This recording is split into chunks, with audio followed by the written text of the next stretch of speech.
சீக்கிரமே நம்ம கதிர் ராஜிக்கிடையே ஒரு அழகான காதல் பூக்கணும் அப்படின்னு நீங்களும் நினச்சிங்கன்னா மறக்காமல் இந்த வீடியோக்கு ஒரு லைக்கை தட்டி விட்டு கூடவே நம்ம சேனலையும் சப்ஸ்கிரைப் பண்ணி உங்களுடைய ஆதரவை தெரிவிங்க. ஆல்ரெடி 2 பேருக்குள்ளேயுமே பார்த்தீங்கன்னா காதல் எப்போவோ வந்துருச்சுங்க.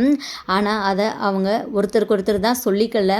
போகிற போக்க பார்த்தா கூடிய சீக்கிரத்தில் அதுவும் நடந்துருங்க. அப்போ தான் பார்த்தீங்கன்னா செம்ம இன்ட்ரெஸ்டிங்காக போகும். இப்போது நம்ம ராஜி மேலே ரொம்ப தான் நம்ம கதிர் பாசமாக இருக்கிறாருங்க. இங்கே ராஜிக்கு ஒன்றுனா நம்ம கதிர் துடிச்சு போயிடுறாரு. டான்ஸ் ஆடும்போது நம்ம ராஜி வந்து கையில் அந்த தீச்சட்டி வச்சு ஆடுவாங்க. அப்போ பார்த்திங்கன்னா நம்ம ராஜி கையில் அப்படியே ஃபுல்லாக செவந்து போயிடும். இங்கே ராஜி கையை பார்த்ததுக்கப்புறம் நம்ம கதிர் துடிச்சு போயிடுறாரு. அது பார்க்குறதுக்கே எவ்வளோ ஒரு அழகாக இருந்தது. ராஜிக்கு ஒன்றுன்னு சொல்லிட்டு நம்ம கதிர் எந்தளவுக்கு துடிச்சாரு பார்த்தீங்களா? அது ரொம்பவே அந்த சீன் நல்லா இருந்தது. தனக்கு பிடிச்ச ட்ரீம் பைக்குன்னு சொல்லிட்டு தான் நம்ம ராஜி அந்த பைக்கை எப்படினாலும் தனக்கு வாங்கி கொடுத்துருன்னு சொல்லிட்டு டான்ஸ்லேயே ஆடி இங்கே ஃபஸ்ட்டு ப்ரைஸ் வாங்குறவ செகண்ட் ப்ரைஸ் வாங்கியிருக்கா அப்படின்னு சொல்லிட்டு நம்ம கதிருக்கு ரொம்ப நல்லாவே புரிஞ்சிருது. இங்கே ரொம்பவே பெருமையாக நம்ம கதிர் ராஜியை வந்து மனசுக்குள்ளேயே வந்து அந்தளவுக்கு வந்து நினச்சிட்ருக்கிறாரு. இங்கே கோமதியுமே வந்து என்ன இவ இப்படி சொதப்பிட்டா அப்படின்னு வந்து ராஜியை வந்து திட்டிகிட்டு இருந்தாங்க. மீனா வந்து நடந்த எல்லா விஷயத்தையுமே சொல்கிறாங்க. அது மட்டும் இல்லாமல் நம்ம ராஜி ப்ரைஸ் வாங்கிட்டு வந்துட்டு நம்ம கதிரை கூப்பிட்டு கொடுக்குறாங்க. இந்தாங்க, நான் தான் சொன்னேன்ல உங்களுக்கு அந்த பைக்கை வந்து நான் வாங்கி தருவேன் அப்படின்னு சொல்லிட்டு, இப்போ நம்புகிறீங்களா அப்படின்னு சொல்லிட்டு வந்து கேட்குறாங்க. இங்கே பார்த்தீங்கன்னா நம்ம கதிருக்கு ரொம்பவே சந்தோஷமாக இருக்குது. நான் கூட நீ சும்மா வாயால் சொல்லுவேன் வடை சுடுவேன்னு சொல்லிட்டு நான் நினச்சேன். ஆனால் நீ இப்படி எனக்காக இறங்கி சம்பவம் செய்வேன்னு சொல்லிட்டு நான் கொஞ்சம் கூட எதிர்பார்க்கல ராஜி அப்படின்னு வந்து சொல்லிட்டு இருக்கிறாங்க. ராஜினா என்ன சும்மாவா? ராஜினா கொக்கா, அவ்வளோதான், சொன்னால் அதை செஞ்சு காட்டுவேன் அப்படின்னு சொல்லிட்டு வந்து சொல்கிறாங்க. பப்பா இங்கே பார்த்தீங்கன்னா இன்னொரு பக்கம் கோமதிக்கு அவ்வளோ சந்தோஷமாக இருக்குது. கதிர் வாழ்க்கையை நம்ம வந்து கெடுத்துட்டோமோ, பிடிக்காத பொண்ணை கல்யாணம் பண்ணி வச்சுட்டோமோ அப்படின்னு சொல்லிட்டு குற்ற உணர்ச்சியில் இருந்தாங்க. இந்தளவுக்கு கதிர் மேலே ராஜி பாசம் வச்சுருக்காளே, கண்டிப்பாக கதிருக்கு பொருத்தமானவர் ராஜி தான் அப்படின்னு சொல்லிட்டு அவங்க அவ்வளோ சந்தோஷப்படுறாங்க. இங்கே மீனாக்கிட்டேயுமே சொல்கிறாங்க, உண்மையாகவே கதிருக்காகவாடி ராஜி இப்படி பண்ணா அப்படின்னு சொல்லிட்டு வந்து கேட்குறாங்க. அத்தை அதுதான் உண்மை, அவள் நினச்சிருந்தா ஃபஸ்ட்டு ப்ரைஸ் வாங்கியிருந்துருக்கலாம். ஆனால் கதிருக்கு அந்த பைக்னா ரொம்ப பிடிக்குமா, அதனால தான் அந்த பைக்குக்காகவே அவள் திறமையை வந்து அவள் அப்படியே மறைச்சிட்டு அவள் சொதப்பி தான் அந்த செகண்ட் ப்ரைஸே வாங்கினா அப்படின்னு வந்து எல்லாத்தையுமே சொல்கிறாங்க. கேட்க இங்கே கோமதிக்கு அப்படியே ரொம்பவே அதிர்ச்சியாக இருக்குது. ராஜியை நினச்சி ரொம்பவே சந்தோஷப்படுறாங்க. இன்னொரு பக்கம் எல்லாருமே ரொம்பவே சந்தோஷமாக இருந்தாலும் இப்போ பைக்கு எப்படி வந்தது அப்படின்னு சொல்லிட்டு பாண்டியன் கேட்டால் அவர்கிட்ட என்ன சொல்லி சமாளிக்க போகிறோமோ அப்படின்னு சொல்லிட்டு ஒரு மாதிரி பதட்டத்தில் தான் இருக்கிறாங்க. அதுக்குமே சரி எதுனாலும் ஒரு ஐடியா பண்ணிக்கலாம்னு சொல்லிட்டு இங்கே கோமுதியை எல்லா பேரும் சேர்ந்து சமாளிச்சுறாங்க. நெக்ஸ்ட்டு இங்கே இவங்க எல்லாம் வீட்டுக்கு வர்றதுக்கு முன்னாடியே பார்த்தீங்கன்னா அங்கே கோமுதியோட அண்ணா குமரவேல் பெரிய சம்பவம் பண்ணிட்டாரு தான் சொல்லணும். இங்கே ராஜியோட டான்ஸ் பார்த்தீங்கன்னா யூடியூப்பில் செம்ம வைரல் ஆயிருது. அங்கே ராஜிக்கே தெரியாமல் ராஜி ஆடின டான்ஸை பார்த்திங்கன்னா அங்கே உள்ளவங்க எடுத்து மீடியாவில் போட்டு விட்டுறாங்க. இதனால் அவங்க வீடியோ ரொம்பவே தீயாக பரவிடுது. இது எப்படியோ வந்து சொந்தக்காரங்க மூலமாக இங்கே குமரவேல் காதுக்கு வருது. அந்த வீடியோ பார்த்ததுக்கப்புறம் இங்கே குமரவேல் ரொம்பவே ஷாக் ஆகிறாரு.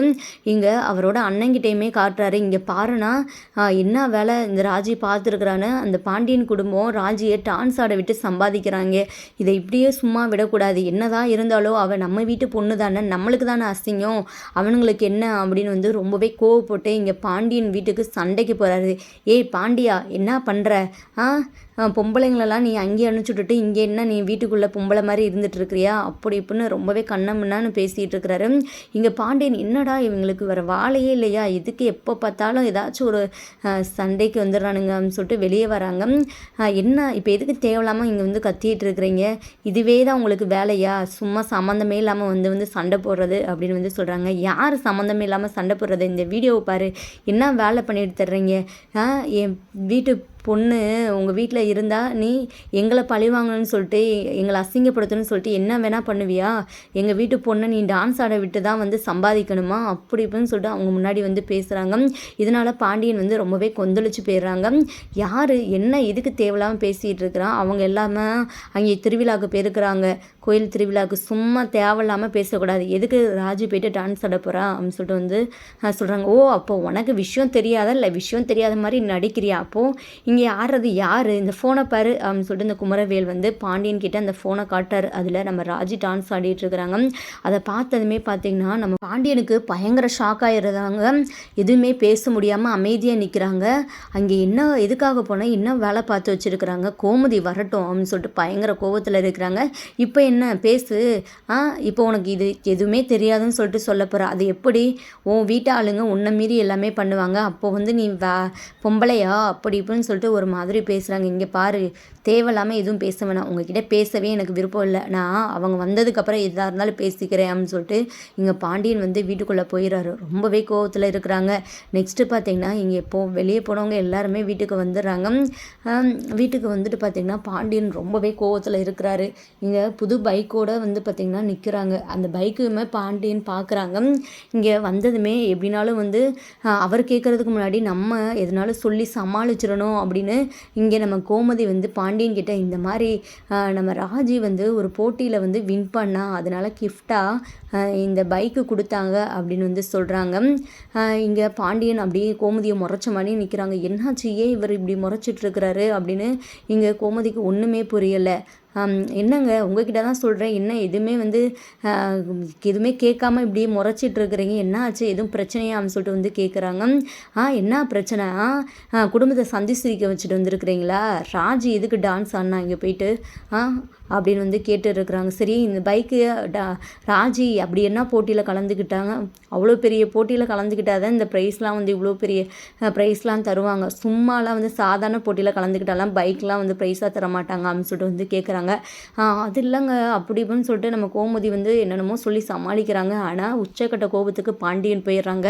எனக்கு எல்லாமே தெரியும், உங்கள் வண்டவாளை எல்லாமே தண்டவாளை ஏறிடுச்சு, இங்கே பாரு ஃபோன் ஃபுல்லாக இப்போ ராஜி வீடியோ தான் தீயாக பரவிட்டுருக்கு, உங்கள் அண்ணங்காரங்க வந்து என்னை அசிங்கப்படுத்துகிறானுங்க, எதுக்காக யாரை கேட்டு நீங்கள் அந்த போட்டியில் ஃபஸ்ட்டு ராஜியை கலந்துக்க விட்டோம்னு சொல்லிட்டு இங்கே கோமதியை ரொம்ப செம்மையாக வாங்குறாரு நம்ம பாண்டியன். நெக்ஸ்ட் இருந்து ரொம்ப கோவத்தோட இங்கே ராஜி பக்கம் வந்து திரும்புகிறாரு. இங்கே ராஜி ரொம்பவே அழுத மணி நிற்கிறாங்க. ராஜி கிட்ட ரொம்பவே கோவத்தோட நம்ம பாண்டியன் போகிறாரு. உடனே கோமதி இருந்துட்டு, எங்க ராஜி எதுக்காக அப்படி பண்ணால் தெரியுமா, எல்லாம் கதிருக்காக தான், கதிருக்கு அந்த பைக் ரொம்பவே பிடிக்குமா, அது மட்டும் இல்லாமல் அவன் பைக் இல்லாமல் தானே அவன் ஃப்ரெண்டு பைக்கை வாங்கிட்டு தானே அவன் வேலைக்கு போயிட்டுருக்கிறான், எவ்வளோ கஷ்டப்படுறான், அதுக்காக தான் நம்ம ராஜி கதிருக்காக தான் அந்த போட்டியில் கலந்துக்கிட்டா அப்படின்னு சொல்லிட்டு வந்து சொல்கிறாங்க. ஆனால் எப்படினாலும் இதை சொன்னாலும் பாண்டியன் வந்து மனசு ஒத்துக்காது, அவருக்கு இதெல்லாம் சுத்தமாக பிடிக்காது, இந்த சென்டிமெண்ட் அதெல்லாம் அவர் ஒரு மாதிரி ஒரு கேரக்டராக தான் இருப்பார்னு சொல்லிட்டு நமக்கு நல்லாவே தெரியும்.